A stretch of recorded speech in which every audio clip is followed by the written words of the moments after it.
Hello everyone and welcome to the inaugural video from Applicable Tech. Today we're going to do a quick rundown of a range of products that's very near and dear to me personally. I use the Gigabyte Aorus Master range of motherboards in my personal rigs, including the one that you see in front of you. However, sadly, this is a very light box, so no unboxing of this today because I've already made a build guide video for this. Well, we're working on it, so definitely subscribe for that. You don't want to miss out. We put a 3950X in it, and that thing's an absolute beast. Not without its issues though, so I definitely would subscribe. Anywho, we'll move swiftly on. We'll do a quick unboxing of the Z390. We'll have a look at the feature set on there and a full rundown of the board itself and see why it is that I appreciate the Aorus range of motherboards so much. Righto, let's move on with that. So here we are, the Z390, already unboxed for you. I didn't need to start cutting things with a knife and whatnot. But before we take a look at the motherboard and the feature set with it, why don't we have a quick look at what's actually in the box. Right off the bat, as you can see, we have stickers, everyone. Fantastic, you can make your PC look like that of a child. Gigabyte, thank you for sending me the Frisbee. Fantastic work. I don't even think I have a CD player, never mind drive. And some more paperwork, fantastic. The instruction manual, all 3,000 pages. Where you only need one. How do the case connectors go in? By the way, with that, they also send a G block, so you can just connect all your case connectors into one easy to use little block. And then we've got the multilingual installation guide, just in case you speak all of the languages. In terms of the actual hardware that comes with it, right off the bat, these handy things, the cable ties, I suppose they are, but they're Velcro, very good for your cable management there. You also have the obligatory set of SATA cables, fantastic news, and SLI bridge, great stuff. Not sure what function I would have for that. Also, you get sensors. I've never actually used these sensors before, however I have been informed they are very good. Personally, for my own taste, I'd rather use just things like core temp. Figure it out that way, why not? We've also got these standoffs and the corresponding screws for the M.2 drives as well. Those of you, by the way, that screw directly into the motherboard, please stop. You're offending my soul. So what's on the board itself? Well, let's take a nice close look at this. We have many fan headers, so why not start with that? As you can see here, just to the top right of where the socket is, you've got the fan, or CPU fan and CPU fan optional, which is fantastic news. Easy to wire the cables up. If, like me, you use a CLC, it's very handy to have those there. We also have an RGB connector. Fantastic, there's many of them dotted around. There's also another fan connector just up here, just behind the I/O and next to the dual 8-pin power or CPU power connectors. There's many more fan connectors just down here, as you can see, so you will not be short for cooling in any way. The DIMM slots themselves are armoured. I know this is happening quite frequently nowadays, and they are double locked as well, but they are very pretty. The M.2 drives themselves, as you can see, are shielded. They do have heat sinks on the inside with a thermal pad that does give you some sort of connection to it there, which is very good.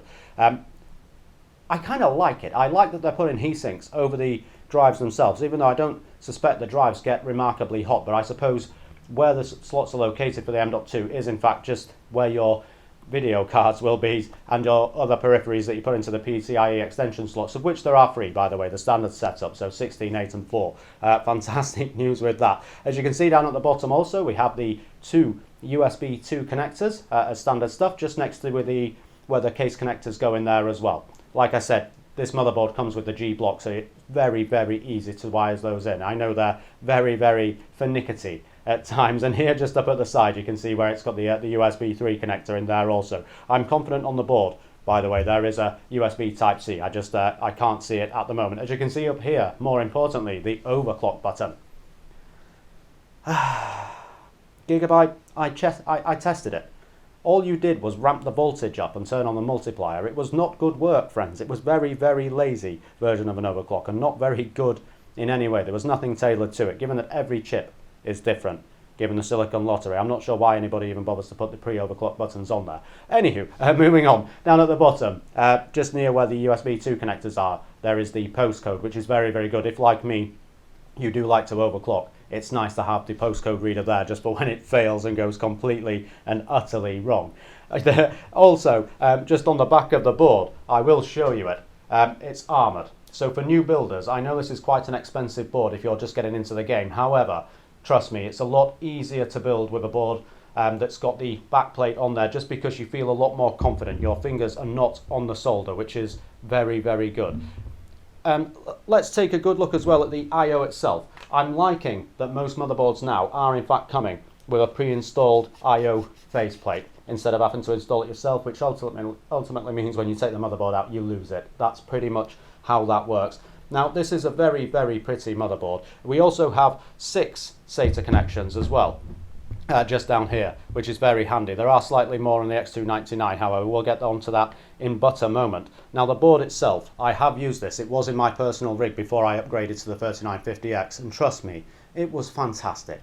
That I had no issues with. Overclocking my 8700K was remarkably simple. The stability of the board itself was very, very impressive, and that's due to here, the VRMs, the big win for this motherboard itself. This is 12 plus 2 phase, simply meaning that you have 12 phase power supply just for your CPU, and then 2 dedicated power phases simply for your iGPU, which is absolutely fantastic. They're so solid. They're as close to the real power phases as they can be. They are in fact digital power phases, but they are covered by this beautiful heatsink as well. Now, this heatsink does in fact mop off a lot of that heat. I was testing it at some point with a friend in his lab, and trust me, it kicked out quite some temperature, which is fantastic news. The motherboard temperatures themselves were only registered at around 47, 48 degrees centigrade, which is spectacular, to be perfectly honest, compared to other motherboards I've used.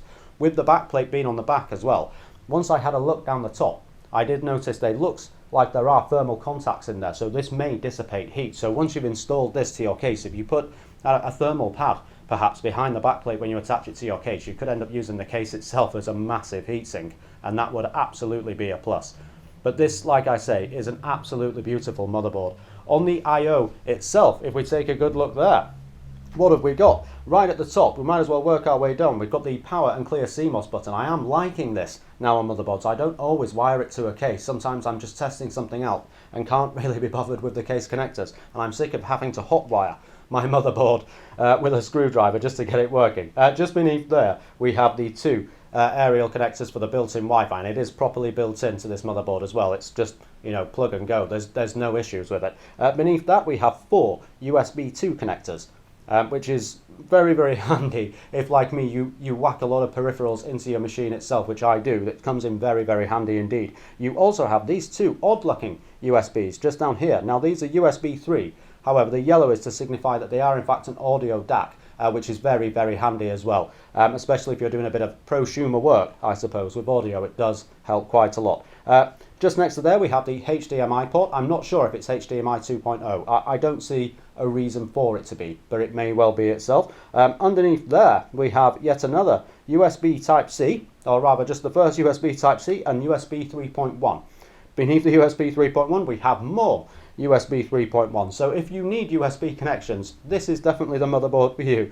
Just next to that, we have our Ethernet connection port, our RJ45 connector, and that's Gigabit Ethernet, which is very, very good as well. I don't quite have Gigabit Internet, so I can't get the best use of it, but moving information around my internal network is very, very rapid now, so that's very, very good to have. And then you've got your standard audio and line in down at the bottom with what looks like an optical out.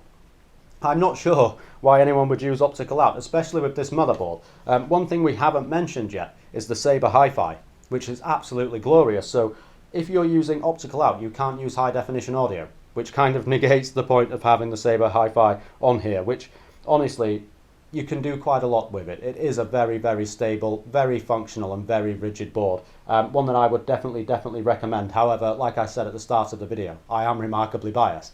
I do very much like these boards, and Gigabyte have absolutely not asked me to do this video. I wish they did, Gigabyte. There you go. Well, thank you very much for watching, everyone. Like I said, don't forget to subscribe to see the 3950X build. Well, have a nice evening. Goodbye.